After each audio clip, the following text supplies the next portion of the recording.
Breaking news अवां सां share कयूं पिया। सिंध जे सीनियर वज़ीर शहज़ी इनाम मेमण जी हिदायतुनि ते ट्रांसपोर्ट खाते तरफ़ां वाधू भाड़ा वठंदड़ ट्रांसपोर्टर्स ख़िलाफ़ मुहिम जारी रखण जो ऐलान कयो वियो आहे।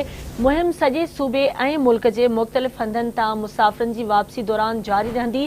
ट्रांसपोर्ट खाते पारां ॼाणायो वियो आहे। मुहिम में ज़िला इंतज़ामिया, पुलिस, ट्रैफ़िक पुलिस, NHA ऐं मोटरवे पुलिस मदद कंदियूं। मुहिम जो मक़सदु मोकलुनि दौरान वापसीअ ते मुसाफ़िरनि खे वाधू भाड़ो न वठण यकीनी बणाइण आहे।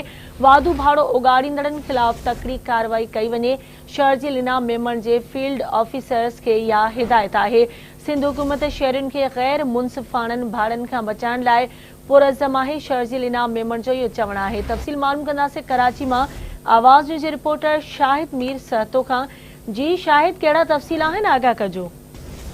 जी बिल्कुल, सिंध के सीनियर वज़ीर ट्रांसपोर्ट शहज़ी इनाम मेमण पारां चयो आहे त सिंध में हिन वक़्तु जेके ट्रांसपोर्ट इज़ाफ़ी भाड़ो वठनि पिया उन्हनि ख़िलाफ़ कार्रवाई जेके आहिनि तेज़ करे छॾियूं आहिनि। हिन चयो त समूरे सूबे में ऐं समूरे जेका सूबे जे मुख़्तलिफ़ हंधनि ते असांजी टीमूं जेके आहिनि उहे चेकिंग जेके कनि पियूं, जंहिंजे करे जेके मुसाफ़िर आहिनि उन्हनि खे सहूलियतूं ॾिनियूं पियूं वञनि। हिन चयो त असांजो मक़सदु सिर्फ़ु इहो आहे त मुसाफ़िर जेके ईद ते वापसी अचनि पिया उन्हनि खां वाधू भाड़ो वठी ऐं उन्हनि खे जेको आहे तमामु घणो परेशान कयो पियो वञे। उन सॼी परेशानीअ जे हल जे लाइ असां मुख़्तलिफ़ हंधनि ते पंहिंजूं टीमूं बीहारे छॾियूं आहिनि ऐं मुश्तरका कोशिशि कयूं पिया त जीअं आवाम खे जेतिरो फ़ाइदो हासिलु थी सघे उन्हनि खे ॾियूं। ऐं हिन चयो त ज़िलनि में जेको आहे ज़िले जी जेके टीमूं आहिनि उहे पंहिंजूं कार्रवाइनि सां गॾोगॾु उन्हनि ते जेको आहे अमल बि कनि पियूं ऐं कानून नाफ़िज़ करण वारा इदारा जेके आहिनि उहे असांजो साथ ॾियनि पिया। ऐं हिन चयो त मुख़्तलिफ़ हंधनि ते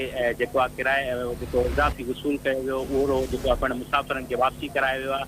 ऐं शहज़ी इनाम मेमण चयो त इहो समूरो सिंध जे अवाम खे असां जेको आहे सहूलियत ॾियण लाइ कयूं पिया ऐं सिंध जो अवाम असांजी ॾिनल जेको आहे सफ़री सहूलियतुनि मां पिणु ख़ुशि आहे। जी ठीकु आहे, मुंहिंजी महिरबानी शाहिद अपडेट करण लाइ।